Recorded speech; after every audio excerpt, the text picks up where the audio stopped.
Bonjour à tous, je suis Nicolas Caron et vous écoutez la version audio du blog Lève-toi et vends que je diffuse sur mon site nicolascaron.fr. J'y traite des sujets de la prospection, de la vente, de la négociation, de management commercial et aussi de développement personnel quand il peut nous aider à vendre. Je vous souhaite une bonne écoute et la plus belle réussite commerciale possible. Aujourd'hui, un article sur les méthodes de vente. Son titre : Vendre avec les codes du luxe, l'élixir de survie des vendeurs. Dans quel secteur doit-on vendre avec les codes du luxe ? À partir de quand peut-on dire que l'on travaille dans le luxe ? Les personnes qui vendent des montres à 20 000, 30 000 euros par exemple, travaillent bien dans le luxe, non ? Celles qui vendent des sacs ou des malles de voyage à plusieurs dizaines de milliers d'euros travaillent également dans le luxe, n'est-ce pas ? Le personnel des restaurants étoilés, où le montant des additions s'écrit souvent avec 4 chiffres, travaillent eux aussi dans le luxe. Effectivement, ces personnes exercent bien leur talent dans le secteur dit de luxe. Et elles ont pour point commun d'avoir été systématiquement formées aux méthodes de vente liées à cet univers exigeant, d'avoir intégré les codes du luxe en général, ainsi que le cérémonial de vente propre à leur maison, avant d'avoir enfin le droit, on pourrait dire le privilège, de servir les clients. Dans le luxe, chaque client, quel qu'il soit, doit être traité avec gentillesse, politesse et recevoir le meilleur service possible afin que son expérience d'achat soit excellente, pour ne pas dire exceptionnelle, et à la hauteur du montant du ticket de caisse ou de l'addition. Alors maintenant, j'ai une question qui me taraude. Quand nous achetons une voiture, que ce soit en la payant cash, en LOA ou en LLD, nous nous adressons bien à des vendeurs qui proposent des produits très onéreux, non ? Une voiture neuve aujourd'hui peut valoir facilement plusieurs montres d'horloger suisse ou quelques sacs siglés. Alors, qu'est-ce qui empêche ces vendeurs d'adopter eux aussi les codes du luxe ? Qu'est-ce qui les empêche de traiter leurs clients avec la même attention, la même gentillesse, le même sens du service que les vendeurs qui exercent dans le monde dit du luxe ?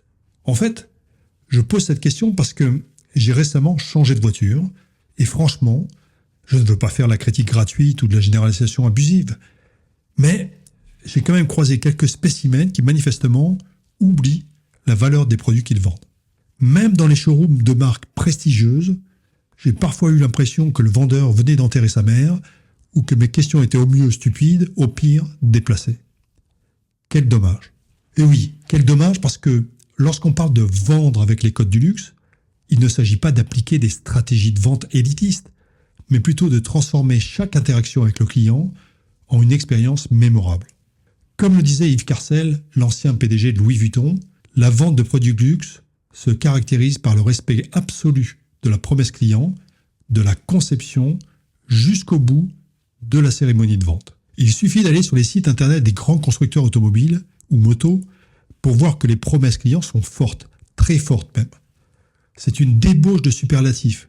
On y parle de plaisir, de finition exceptionnelle, d'émerveillement, d'harmonie parfaite, etc. Faites-le, allez sur ces sites avec ce prisme en tête, vous allez voir, c'est un festival de mots à la gloire de l'expérience client. Mais une telle débauche de promesses ne vaut rien si la cérémonie de vente n'est pas à la hauteur. C'est même très déceptif. Pourtant, ce n'est pas si difficile de respecter les codes du luxe. Est-ce vraiment compliqué de faire attention aux détails ? Est-ce vraiment trop demandé de personnaliser la relation ? Est-ce impossible de proposer un service aussi irréprochable que la promesse affichée sur les sites internet ? Et d'ailleurs que les tarifs justifient ?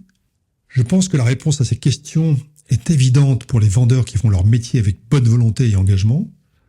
Et je suis également convaincu que ces principes sont applicables à tous les secteurs d'activité, pas uniquement à ceux étiquetés comme faisant partie de l'industrie du luxe. L'attention aux détails, la clé de l'excellence. Dans l'univers du luxe, rien n'est laissé au hasard. Chaque détail, de l'emballage du produit à l'éclairage du point de vente, est pensé pour sublimer l'expérience client. Appliquer cette rigueur dans l'interaction avec les clients peut transformer une simple transaction en une expérience unique. L'attention aux détails, c'est aussi ce qu'on appelle le professionnalisme. Et comme le dit Guy Noès, l'ancien entraîneur de l'équipe de rugby de Toulouse, le professionnalisme, c'est le SMIC du comportement. Je pense que cette phrase s'applique parfaitement au métier commercial. La personnalisation, une valeur ajoutée relationnelle. Un autre code du luxe est la personnalisation.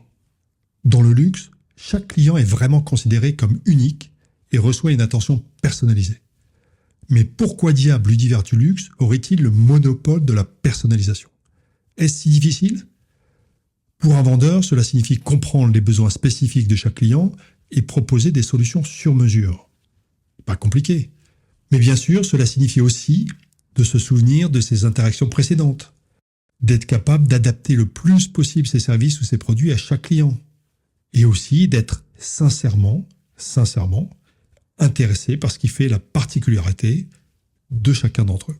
Je sais bien que pour certains, la vente consiste à faire rentrer des ronds dans des carrés, mais ceci ne dure qu'un temps. Aujourd'hui, 2 clics suffisent pour trouver meilleures chaussures à son pied. En revanche, on peut parfois chercher longtemps pour retrouver une relation de confiance sincère entre un client et son fournisseur. La posture adaptée, le détail qui rend l'autre à l'aise. Avoir la bonne posture est sans doute la chose la plus délicate. C'est une question d'équilibre, un équilibre très subtil. C'est de la gentillesse sans obséquiosité, c'est de l'élégance sans snobisme, c'est de la courtoisie sans servilité, et c'est de la fierté de ces différences sans arrogance. La posture adaptée, c'est tout ce qui fait que l'autre se sent à l'aise et confortable dans la relation. C'est cette posture qui favorise la confiance. Un service irréprochable qui va au-delà du contrat. Le service dans le luxe est synonyme d'excellence. Cela implique non seulement de répondre aux attentes des clients, mais de les surpasser. Mais dans les autres secteurs aussi, il n'est pas interdit d'aller au-delà du contrat. Personne n'a perdu un client en le surprenant positivement. Aucun client n'a porté plainte parce qu'un fournisseur a pris l'initiative de lui faire profiter d'une opportunité particulière. Aucun acheteur ne sera choqué parce qu'un vendeur l'appelle pour lui proposer un service complémentaire qui l'aidera à gagner plus d'argent ou à réduire ses risques. Trop souvent, la vente s'arrête avec la signature. Pourtant, dans la majorité des secteurs, la meilleure façon d'aller au-delà du contrat consiste à ne jamais conclure sa vente. L'impact des codes du luxe sur le chiffre d'affaires et sur les vendeurs. Adopter les codes du luxe dans la vente n'est pas seulement une question de style, mais aussi de performance. Les clients qui se sentent valorisés et bien traités sont bien plus susceptibles d'acheter une deuxième fois et de recommander l'entreprise à leur entourage. Ça tombe sous le sens, et pourtant, nombreuses sont les expériences clients qui ont les effets exactement inverses. Et puis enfin, je voudrais finir cet article en rebondissant sur son titre « Vendre avec les codes du luxe, l'élixir de survie des vendeurs ». Pourquoi ce titre ? Eh bien parce que tous les jours, des articles ou des posts, voire des vidéos, annoncent la fin de tel ou tel métier qui serait bientôt remplacé par des robots à base d'intelligence artificielle. Et évidemment, les métiers de la vente n'échappent pas à la règle. Il y a de plus en plus d'outils qui peuvent légitimement donner des sueurs froides de professionnels de la vente, qu'ils vendent des voitures, des motos, des appartements ou n'importe quel autre bien ou service, notamment, mais pas seulement, quand leur prix est élevé. Alors, mon dernier message sera destiné aux vendeurs qui trouvent que vendre avec les codes du luxe tels qu'ils sont décrits dans cet article est trop exigeant, voire démesuré par rapport à l'idée qu'ils se font de leur métier. Ceux qui le pensent ont tout à fait le droit de continuer à faire leur métier à moitié, en se concentrant plus sur leur nombril que sur celui de leurs clients. C'est un choix. Mais attention quand même à ses conséquences, parce que leurs employeurs vont de plus en plus avoir le choix également. Si un outil d'intelligence artificielle a plus d'empathie qu'un vendeur avec 2 bras de jambes, alors il va falloir rapidement trouver autre chose à faire. Allez, bon business à tous. Et voilà, c'est tout pour aujourd'hui. Si vous voulez en savoir plus sur mes livres ou sur mes conférences, rendez-vous sur nicolascaron.fr. D'ici là, bon business à tous.